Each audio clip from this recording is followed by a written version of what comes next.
오늘 야곱을 찾아오신 하나님이라는 제목으로 하나님 말씀 증거하도록 하겠습니다. 우리가 지금 야곱의 생애를 계속 이제 살펴보고 있죠. 그래서 지난 주에는 이제 형 에서의 축복을 이제 가로채서 아버지를 속이고 그렇게 이제 축복을 받은 이 야곱으로 인해서 이 가정에 이제 아주 큰 이제 어려운 이제 일들이 이제 벌어지지 않습니까? 그래서 아버지 이삭은 이제 하나님의 뜻을 깨닫고 이제 그대로 그 축복을 물리지 않고 하나님의 그 축복을 그대로 인정하고 또 야곱을 계속 복을 주는 것으로 그렇게 우리가 살펴보았습니다. 그러나 에서는 다르죠. 에서는 이제 엄청나게 이제 분노를 하게 됩니다. 그러면서 에서가 막 분노하면서 무슨 말을 합니까? 아버지가 곧 곡할 때가 가까이 왔으니, 아버지가 이제 곧 죽을 때가 가까이 왔다 이 말이죠. 죽을 때가 가까이 왔으니 차마 아버지가 살아생전에 내가 이 동생을 죽일 수는 없고, 아버지가 돌아가시면 내가 이 동생을 내가 가만두나 봐라. 반드시 내가 이 동생 야곱을 죽이리라. 이렇게 분노에 차서 말을 합니다. 근데 이 말을 이 어머니 리브가가 듣게 되죠. 그래서 너무나도 놀라서 이제 야곱을 불러서 말합니다. 형이 지금 그런 아주 죽이려고 하는 마음을 갖고 있으니 네가 이 집에 그대로 있으면은 큰 화를 내가 당하게 된다. 그러니까 네가 이 집을 떠나야만 한다. 네 외삼촌 라반이 있는 쪽으로 일단 피신해 있도록 해라. 네 형 에서가 마음이 좀 풀리면 내가 분위기 봐가지고 그때 내가 사람 보내가지고 너 데려올 테니까 잠깐만 거기 가 있도록 해라 라고 그렇게 야곱에게 이야기를 합니다. 그러나 야곱을 그냥 집을 떠나보낼 수는 없죠. 왜요? 이 에서가 두 눈 시퍼렇게 뜨고 이 야곱을 내가 가만두나 보자 하면서 지켜보고 있는 상황에서 야곱을 집을 떠나게 만들면 이거 도망가는 거와 똑같은 거 아닙니까? 에서가 가만히 있지 않죠. 그러니까 야곱을 집을 떠나게 하는데 명분이 필요하다는 것입니다. 그래서 리브가가 곰곰이 생각한 끝에 하나의 꾀를 내죠. 그래서 남편 이삭에게 뭐라고 말을 합니까? 우리 27장 46절 우리 같이 한번 읽어보도록 하겠습니다. 시작. 리브가가 이삭에게 이르되 내가 햇사람의 딸들로 말미암아 내 삶이 싫어졌거늘 야곱이 만일 이 땅의 딸들 곧 그들과 같은 햇사람의 딸들 중에서 아내를 맞이하면 내 삶이 내게 무슨 재미가? 햇사람의 딸들이 누구입니까? 에서가 결혼한 아내들, 이방 여인들이었죠. 자기 며느리, 이방 며느리들을 보면서 마음이 탐탁치 않아 있지 않습니까? 싫어했거든요. 그래서 이제 그거 가지고 얘기하는 겁니다. 야곱도 에서처럼 그렇게 이 지역에 있는 이방 딸들과 결혼하면 내가 더 이상 무슨 재미로 삽니까? 야곱만큼은 우리의 집안에 이 딸을 만나서 결혼시켜야 되는 것 아닙니까? 그래서 이제 제 오빠 또 야곱의 외삼촌 라반의 집에 보내서 거기에서 여인을 만나도록 그렇게 해 줍시다. 이렇게 이 명분을 가지고 야곱을 떠나게 한 것입니다. 야곱이 그렇게 떠밀리듯이 결국 집을 떠나게 되죠. 브엘사바에서 이제 하란까지 가는 그 거리인데 그 거리가 약 800km 정도 됩니다. 서울에서 부산까지 거리가 이제 400m라고 하지 않습니까? 그러니까 그 2배가 되는 거리죠. 그 거리를 걸어서 갑니다. 걸어서 가려면은 약 한 달 정도 소요되는 그런 거리입니다. 그 길이 이렇게 좋았겠습니까? 그 당시에 치안이 잘 돼 있었겠습니까? 떠나기에 좋은 환경이 되어 있었겠습니까? 집 떠나는 야곱의 심정이 무서웠겠죠. 두려웠을 것입니다. 외로웠을 것입니다. 자신의 안전을 누구도 지켜주지 못하고 누구도 의지할 수 없는 그 광야의 시간을 이 야곱이 이제 통과해 가야 하는 것이죠. 그러나 그 광야에 나선 그 길은 단순히 형에게서 도망을 치기 위해서 가는 길도 아니고 아내를 얻기 위해서 외삼촌 집으로 가는 것도 아니라 하나님을 만나고 하나님의 사람으로 변화되어 가는 긴 여정의 출발점이 되죠. 우리도 마찬가지입니다. 우리도 우리의 생각대로 우리의 인생길을 걸어간 것 같고 우리가 이렇게 인생을 계획해 나가는 것 같지만 사실 하나님이 우리의 삶을 인도하고 계시다는 것을 우리는 경험하고 있지 않습니까? 우리의 삶 가운데 일어나는 모든 일과 모든 사건들에는 보이지 않는 하나님께서 우리에 대한 특별한 목적과 그 의도를 가지고 일하고 계시다는 것입니다. 이것을 우리는 이 야곱을 통해서 발견하게 되는 것입니다. 혼자가 된 야곱은 외롭고 두려웠겠지만 야곱이 혼자 되었을 때 본격적으로 하나님께서 야곱을 찾아오시게 됩니다. 하나님의 개입이 시작되게 됩니다. 아무도 의지할 수 없을 때, 아무도 내 주변에 없는 것 같아 보일 때, 아무도 나를 도와주지 못하는 것 같고 나 혼자밖에 없는 그 아주 공고한 그 시간, 철저하게 나 혼자 있는 것 같은 그 시간에 하나님이 우리를 찾아오시는 것입니다. 그래서 때로 하나님은 우리를 철저하게 홀로 두시게 하실 때가 있습니다. 내가 의지하던 모든 것들을 다 끊어내게 하시고 나 혼자 두게 하시는 것입니다. 왜 그렇습니까? 내가 사랑하는 그것, 내가 의지하는 그것 있으면 하나님을 내가 보지 못하게 되기 때문입니다. 그래서 때로 나를 나 혼자밖에 갈 수 없는 그 수술대에 가게 하시기도 하시고, 그 병상으로 인도하시기도 하고, 때로는 실직하게 하시기도 하고, 때로는 실패를 경험하게 하시고, 때로는 원치 않는 곳으로 나를 보내셔서 그곳에서 철저하게 하나님만 의지하고 바라보게 하시기도 하는 것이지요. 길을 가다 보니 날이 저물었습니다. 야곱이 잠을 청할 곳을 찾아서 돌을 베개 삼아 이제 잠을 청합니다. 한번 상상해 보십시오. 얼마나 이 신세가 처량합니까? 얼마나 외로워 보입니까? 그런데 이 야곱이 잠이 들 때 하나님이 그를 찾아오십니다. 저는 이 잠을 자는 시간이야말로 이 인간이 어떤 존재라는 것을 가장 분명하게 보여주는 시간이라고 생각을 합니다. 참 인간은 뭐 잘난 것 같고 대단한 것 같아도 결국은 유한하구나, 한계가 있구나, 잠을 안 자면서 살아가는 사람은 없거든요. 그러니까 이 잠을 통해서 우리의 모습을 확인하게 되는 것입니다. 잠은 어떤 시간입니까? 우리가 다 무장해제가 되는 시간이죠. 나의 모든 힘을 다 내려놓고 힘을 빼는 시간입니다. 그래서 잠자는 시간에 하나님께서, 나도 모르는 순간 하나님께서 나의 안에서 일을 하게 됩니다. 잠을 잘 때 우리의 몸과 마음이 회복되는 것을 경험하게 되지 않습니까? 어린 자녀들이 잠을 자는 시간 동안에 자라나게 되는 것입니다. 하나님이 일하시는 그 신비로운 시간이 바로 우리가 다 힘을 빼고 잠을 자고 하나님 앞에 내어 맡기는 그 시간이라는 것입니다. 내가 일하면 내가 일하지만 내가 힘을 빼면 하나님께 내어드리면 하나님께서 그 시간에 일하시는 것입니다. 사방팔방 다 막혀있는 것 같습니까? 아닙니다. 그때 우리는 이 뚫려있는 하늘을 보아야 합니다. 그렇게 하나님만을 의지하고 그렇게 하나님의 도움을 간절히 구할 때, 그때부터 하나님께서 다 우리가 힘 빠졌습니다, 이제는 못하겠습니다 할 때, 그때 하나님께서 일하시는 줄 믿으시기를 바랍니다. 야곱이 잠이 들자 하나님께서 야곱을 찾아오십니다. 그리고 꿈을 보여주시죠. 우리 12절 말씀 우리 같이 한번 읽어보도록 하겠습니다. 시작. 꿈에 본즉 사닥다리가 땅 위에 서 있는데 그 꼭대기가 하늘에 닿았고, 또 본즉 하나님의 사자들이 그 위에서 오르락 내리락 하고. 성경이 쓰여지기 전에 이 구약 시대에는 꿈은 하나님의 어떤 계시를 보여주는 아주 중요한 수단이 되었습니다. 그래서 구약 성경에는 하나님의 꿈을 통해서 하나님의 계시를 받는 이야기들이 많이 나오지요. 그러나 이제는 그런 시대가 아닙니다. 꿈을 통해서 하나님이 계시를 주는 그런 시대가 아니라는 것입니다. 왜냐하면 하나님의 계시는 이미 이 성경을 통해서 완성되어 있기 때문에, 그래서 이 성경의 충족성이다, 이 성경의 완전성이다라고 우리가 말을 하는 것입니다. 그래서 우리가 종종 뭔가 신비로운 어떤 계시, 어떤 꿈을 꾸었다고 해서 그것을 어떤 특별한 이 성경과 같은 권위를 가진 계시다라고 이렇게 보아서는 안 된다라는 것입니다. 그런데 지금 야곱이 꾼 꿈은 특별한 계시였습니다. 그 꿈은 하늘에 닿아 있는 이 사닥다리가 보이는데, 그 사닥다리에서 이제 하나님의 사자, 천사들이 오르락 내리락 하는 그 꿈이었습니다. 이 꿈의 의미가 무엇일까요? 이 꿈의 의미를 해석하는 결정적인 열쇠가 이 예수님께서 친히 말씀하신 요한복음에 등장합니다.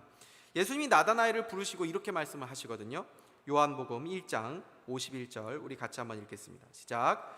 또 이르시되 진실로 진실로 너희에게 이르노니 하늘이 열리고 하나님의 사자들이 인자 위에 오르락 내리락 하는 것을 보리라 하시니라. 여기서 인자가 누굽니까? 예수님 자신이죠. 인자 위에서 하나님의 사자가 오르락 내리락 하리라. 그러니까 여기서 야곱이 본 이 사닥다리가 누구라고 예수님께서 지금 친히 해석을 해주고 계시는 것입니까? 바로 나다라고 말씀하시는 것이죠. 놀랍게도 하나님은 이미 오래전에 야곱에게 이 복음을 미리 보여주신 것입니다. 사닥다리가 땅에서 하늘까지 연결되어 있고, 그 사닥다리를 통해서 하나님의 사자 천사들이 오르락내리락 하면서 그 하나님의 뜻을 이루어 주시는 것들을 말씀하는 것처럼, 예수 그리스도께서 이 땅에 오셔서 죄로 인해서 하나님과 끊어져 가지고 완전히 죽은 자처럼 살아가는 그 인간의 중보자가 되어셔서 하나님과 연결해 놓으시고, 그 그리스도로 말미암아 하나님의 뜻이 이 땅에 이루어지고 구원이 완성되었다라는 것을 말씀해 주는 것입니다. 그래서 주님이 뭐라고 말씀하셨습니까? 내가 곧 길이요, 뭐 여러 가지 길 중에 하나가 아니라 내가 곧 하나님께 나아가는 그 유일한 길이요, 진리요, 생명이니 누구든지 나로 말미암지 않고는 아버지께로 올 자가 없느니라 라고 말씀하신 것입니다. 왜 이런 복음이 담긴 꿈을 야곱에게 보여주신 것입니까? 지금 야곱에게는 희망이 보이지 않습니다. 자신의 미래가 어둡습니다. 캄캄합니다. 나름대로 이 외삼촌 라반 정도가 지푸라기 잡는 그러한 유일한 끈처럼 보이고 있는 상황입니다. 그런데 나중에 보시면 아시겠지만 무사히 라반의 집에 도착했다고 해서 야곱의 모든 문제가 해결되었습니까? 이제 형 에서의 이제 그 위협으로부터 나는 완전히 벗어났구나, 이제 해방이다라고 했겠습니까? 아닙니다. 나중에 보시면 아시겠지만 라반의 집에서도 또 야곱은 많은 문제를 겪게 됩니다. 이게 우리 인생이라는 것입니다. 이 눈앞에 보이는 이 문제, 이게 해결되면 다 된 것 같은데 그게 아닙니다. 산 넘어가면 아이고 이제 괜찮겠구나 싶은데 또 우리의 인생에는 또 앞에 이 산이 있다. 산 넘어 산이 바로 우리의 인생이라는 것입니다. 그래서 지금의 눈앞에 보이는 이 문제를 해결하는 것에 우리가 거기에 빠져 있고 거기에 골몰해서는 안 된다는 것이죠. 중요한 것이 무엇입니까? 야곱이 진짜 붙들어야 될 유일한 소망이 무엇이어야 한다는 것입니까? 모든 인생의 유일한 소망 대신 예수 그리스도, 그분을 알아야 된다고 이 꿈을 보여주고 있는 것입니다. 그래서 하나님께서 야곱에게 이 복음을 보여주시죠. 너 자신 믿지 말고, 너 그렇게 네 자신의 힘으로 살지 말고, 그 세상에 어떤 것도 의지하지 말고 하나님을 의지해야 된다. 그리고 하나님께 나아가는 유일한 길이신 예수 그리스도, 그분의 길을 따라가고 그분만을 의지하고 그분께 소망을 두고 그분이 너와 영원히 함께할 것이다 라는 이 복음을 이 야곱에게 보여주신 것입니다. 그래서 이 꿈 이후에 하나님의 구체적인 약속의 말씀이 이제 나오고 있습니다. 야곱이 본 환상보다 더 중요한 것이 무엇입니까? 그 환상 뒤에 나오는 하나님의 약속의 말씀입니다.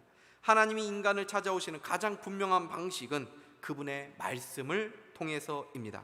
그래서 우리는 지금도 이 하나님의 말씀을 통해서 우리를 찾아오시는 하나님을 만나는 것입니다. 이 말씀이 앞으로 이 야곱의 인생 가운데 큰 힘과 용기를 주었을 것이 분명합니다. 우리가 힘들고 외로운 이 세상에서 어디서 우리를 위로하고 우리에게 소망을 주고 우리에게 힘을 주는 그 근원이 어디 있는 것입니까? 하나님의 말씀보다 우리를 위로하고 우리에게 힘을 주고 우리에게 소망을 주는 것은 없는 줄 믿으시기를 바랍니다. 슬픔 가운데 있는 가정 위로한다고 사람이 무슨 말을 한다고 해서 거기에 무슨 힘을 받습니까? 그게 무슨 큰 위로가 됩니까? 하나님의 말씀이 참된 위로가 되는 줄 믿으시기를 바랍니다. 하나님이 야곱에게 주신 약속의 말씀이 무엇이었습니까? 12절부터 15절까지의 말씀 우리 같이 한번 읽겠습니다. 시작. 꿈에 본즉 사닥다리가 땅 위에 서 있는데 그 꼭대기가 하늘에 닿았고, 또 본즉 하나님의 사자들이 그 위에서 오르락내리락 하고, 또 본즉 여호와께서 그 위에 서서 이르시되 나는 여호와니 너의 조부 아브라함의 하나님이요 이삭의 하나님이라. 내가 누워있는 땅을 내가 너와 내 자손에게 주리니 내 자손이 땅의 티끌같이 되어 내가 서쪽과 동쪽과 북쪽과 남쪽으로 퍼져나갈지며 땅의 모든 족속이 너와 내 자손으로 말미암아 복을 받으리라. 내가 너와 함께 있어 내가 어디로 가든지 너를 지키며 너를 이끌어 이 땅으로 돌아오게 할지라. 내가 내게 허락한 것을 다 이루기까지 너를 떠나지 아니하리라. 아멘. 야곱의 인생 가운데 하나님을 만난 것이 한 7번 정도 되거든요. 근데 그 중에서 야곱이 하나님을 만난 첫 번째 만남이 바로 오늘 이 말씀입니다. 근데 야곱에게 주신 하나님의 말씀이 무엇입니까? 처음 만났는데 이때 하나님 주신 말씀이 야, 이제는 좀 정신 좀 차려라.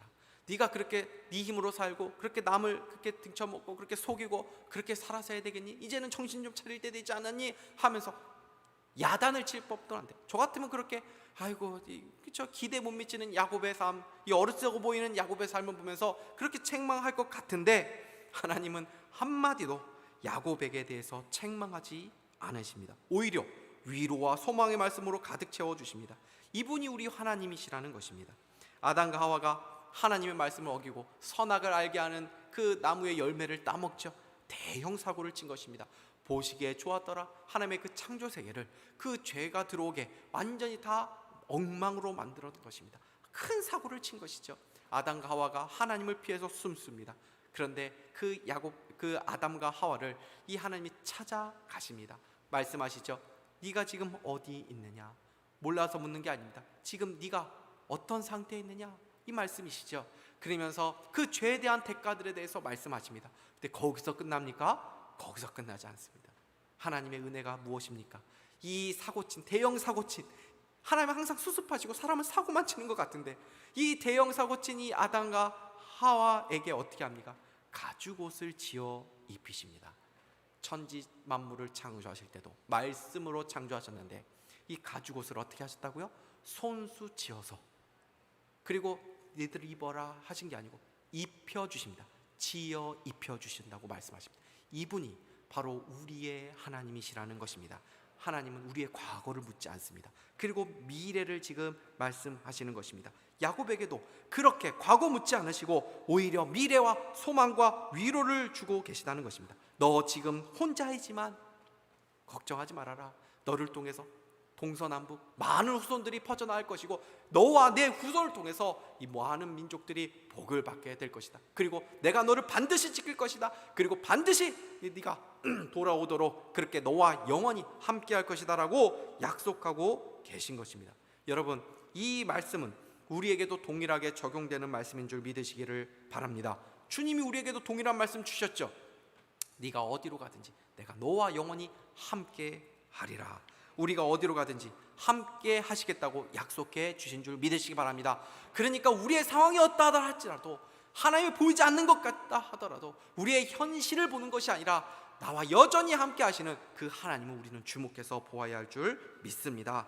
나는 지금 내 눈앞에 보이는 문제 하나 해결하기 힘들어서 지쳐있고 낙심해 있고 때로는 아무것도 할 수 없을 것 같아서 무기력하게 그냥 주저앉아 있을 때에도 하나님은 그 순간에도 우리와 함께 하시고 우리가 생각하지 못하는 우리를 향한 놀라운 계획을 가지고 계시고 지금도 그것을 이루어 가고 계시는 줄 믿으시기를 바랍니다.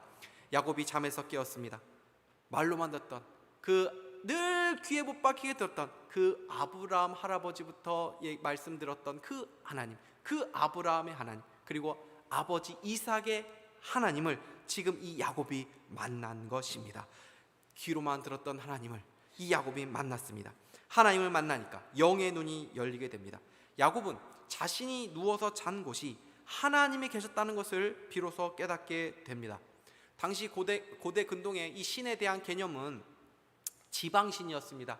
그래가지고 그 지역에 있는 그 섬기는 신, 그 지역을 다스리는 그 신이 다 있는 것이죠. 우리도 예전에 그러지 않았습니까? 부엌신이 따로 있었고 화장실 신이 따로 있었고 또 마당 신이 따로 있는 것처럼 그렇게 생각을 했죠.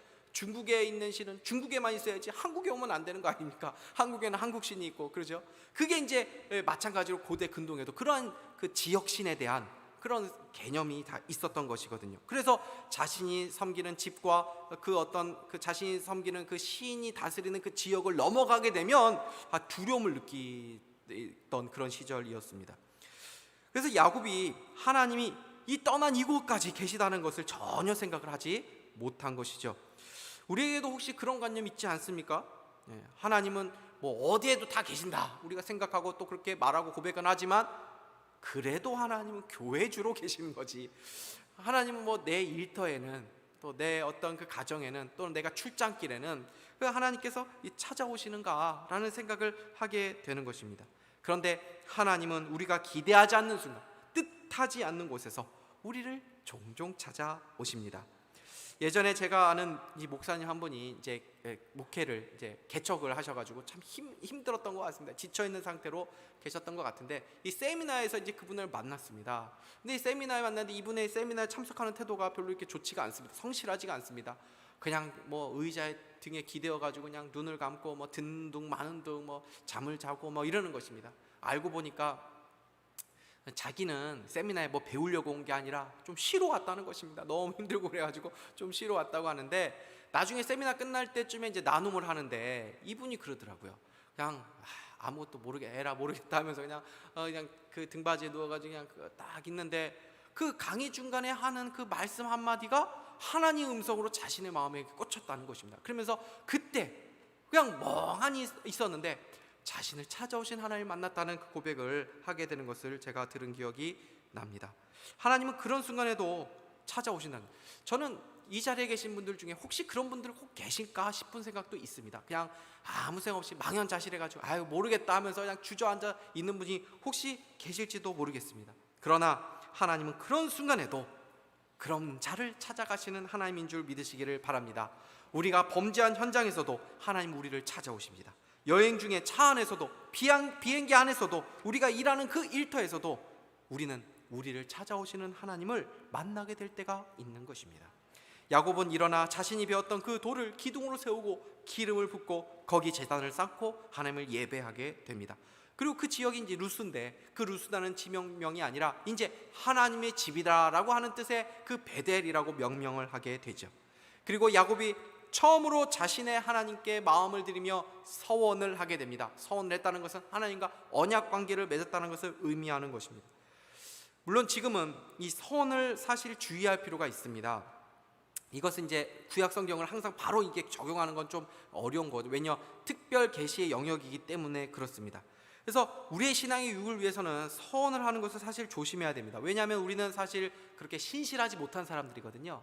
그래서 우리의 그 첫 마음이 그렇게 오랫동안 유지하기가 어려운 사람들이기 때문에 자칫 경솔하게 서원을 하게 되면 그것을 지키지 못하는 그런 일이 발생되기가 쉽게 되는 것입니다.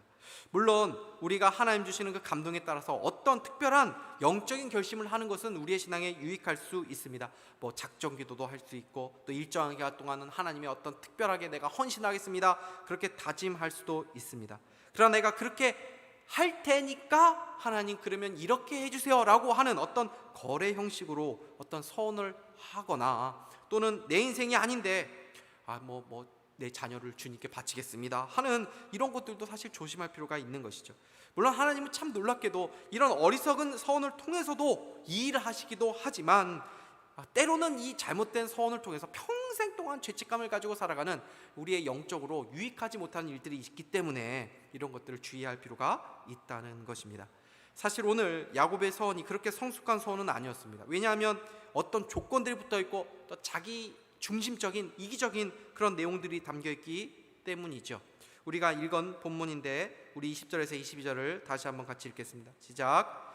야곱이 서원하여 이르되 하나님이 나와 함께 하셔서 내가 가는 이 길에서 나를 지키시고 먹을 것과 입을 옷을 주시어 내가 평안히 아버지의 집으로 돌아가게 하시오면 여호와께서 나의 하나님이 되실 것이요 내가 기둥으로 세운 이 돌이 하나님의 집이 될 것이요 하나님께서 내게 주신 모든 것에서 10분의 1을 내가 반드시 하나님께 드리겠나이다 하였더라. 하나님 내가 먹을 것 입을 것 다 주시고 내 다시 이렇게 돌아오게 하시면 세 가지 내가 하겠습니다. 무엇입니까? 하나님, 내가 하나님으로 섬기겠습니다. 나의 하나님을 섬기겠습니다. 두 번째로 이 돌이 이제 하나님의 전이 되게 그렇게 하겠습니다. 그리고 마지막으로는 내가 나의 소득 중에 10분의 1, 이 11조를 하나님 앞에 평생 드리겠습니다. 이 서원을 한 것입니다. 우리가 볼 때에도 사실 굉장히 당돌해 보이는 서원이죠. 철없어 보이는 서원입니다. 왜요? 그 전에 하나님께서 먼저 이 야곱에게 나타나서 하신 약속이 무엇입니까? 내가 너의 하나님이 되겠다 하셨는데 지금 하나님 나에게 이렇게 해주시면 자기가 내가 하나님을 섬기겠습니다. 하나님을 나의 하나님을 섬기겠습니다. 내가 무슨 하나님을 택하는 것처럼 지금 그렇게 말하고 있는 것입니다. 이미 모든 것이 다 하나님의 집입니다. 그런데 그렇게 해주시면 내가 이 돌이 하나님의 집이 될 것이다 인정하겠습니다. 또 야곱이 이미 하나님 다 주셨죠. 나중에 이제 외삼촌 라반 집에서 또 열심히 일하고 할 때 나중에 보시면 아시겠지만 하나님께서 야곱에게 복을 주셔가지고 많은 재물을 갖게 하십니다. 하나님 주신 것입니다. 다 하나님 주신 것입니다. 그런데 뭐라고 합니까? 다 하나님의 것임에도 불구하고 내가 10분의 1 하나님께 따로 드리겠습니다, 이렇게 이야기를 하고 있는 것입니다. 그러니까 이 야곱의 서원이 얼마나 당돌하고 그런 어린아이, 철부자 같은 이 서원으로 들립니까? 그런데 놀랍게도 하나님이 이 야곱의 서원을 그대로 용납하고 받아주고 계시다는 것입니다.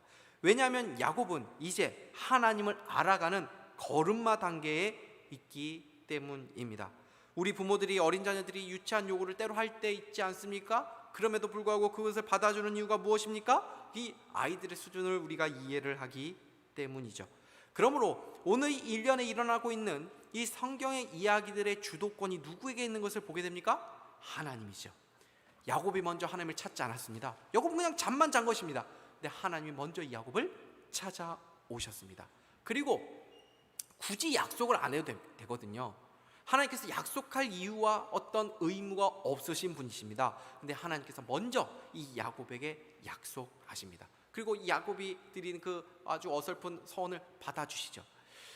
여러분, 저도 그런데 자녀들하고 웬만해서는 제가 약속 안 합니다. 약속을 제가 할 때는 뭔가 나에게 유익이 있을 때 약속하지 굳이 약속 안 하거든요. 왜요? 나중에 이 자녀가 얘기할 때가 있습니다. 아빠 그때 약속했잖아, 딱 그러죠. 그러면 거기에 꼼짝 못하는 겁니다. 아이고, 그 약속, 그렇죠, 그거 쉽게 어길 수 있으니까 약속했다고 하는데, 그래서 제가 주로 말합니다. 아빠는 그 나중에 알 수 없기 때문에 약속 안 해. 근데 어쩔 수 없이 약속할 때가 언제입니까? 뭔가 이 아이 뭘 달래거나 뭔가, 그렇죠, 어떤 유익이 있을 때, 저에게 어떤 이익이 있을 때 약속하는 것입니다. 근데 하나님이 약속을 하셨다는 것은 무슨 의미입니까? 하나님께서 그 약속에 매이시는 거죠. 그래서 우리가 하나님 앞에 기도할 때 하나님 이렇게 약속하셨잖아요. 하나님의 말씀 근거로 하는 것이 왜 힘이 있는 것입니까? 하나님께서 약속하신 것을 반드시 이루시는, 거기에 꼼짝을 못 하시는 것입니다. 그래서 말씀 가지고 기도, 하나님의 약속의 말씀 붙잡고 기도하는 것이 힘이 있는 것이거든요. 근데 하나님께서 이 야곱에게 굳이 약속할 필요가 없는데 약속을 하셔서 스스로 그 약속에 매이고 계신 것입니다. 이분이 바로 우리 하나님이시라는 것입니다. 우리가 이 자리에 이렇게 나와 있는 것, 여기 있는 것, 왜 이렇게 있는 것입니까? 우리가 먼저 하나님 찾은 적이 있었습니까? 아니죠. 처음에 하나님이 먼저 우리를 찾아오신 것입니다.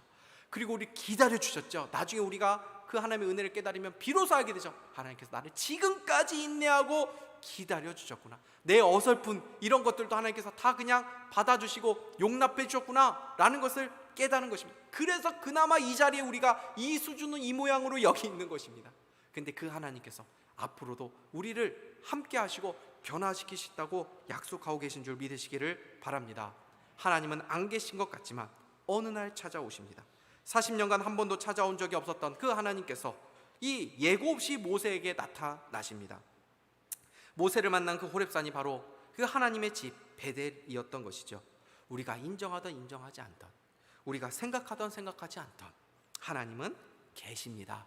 계실 뿐 아니라 우리와 함께 하시고 또 지금 여전히 그분의 한없는 자비와 은혜로 우리 가운데 일하시고 우리를 지금도 변화시켜 가고 계신 줄 믿으시기를 바랍니다.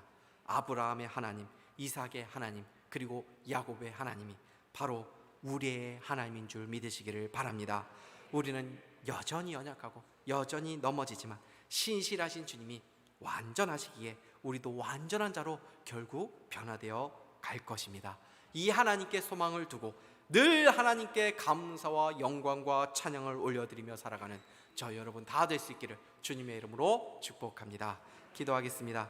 하나님 아버지, 야곱을 찾아오셨듯이 저희들을 찾아오셨고 지금도 함께하여 주시며 변함없는 사랑과 은혜를 베풀어 주고 계신 것을 다시 한번 깨닫게 하여 주신 것을 감사합니다. 혹시 지금 이 자리에 주님이 지금은 보이지 않는 것 같고 야곱과 같이 사방이 다 막혀있고 소망이 보이지 않는 이 광야의 길을 걸어가고 있는 주의 백성들이 있다면 이 시간 이 말씀으로 찾아오신 줄 믿습니다. 이 말씀에 힘내어 담대하게 우리에게 주어진 이 믿음의 길을 걸어가는 우리 모두가 다 되게 하여 주시옵소서. 예수 그리스도의 이름으로 기도하옵나이다. 아멘. 우리 찬송가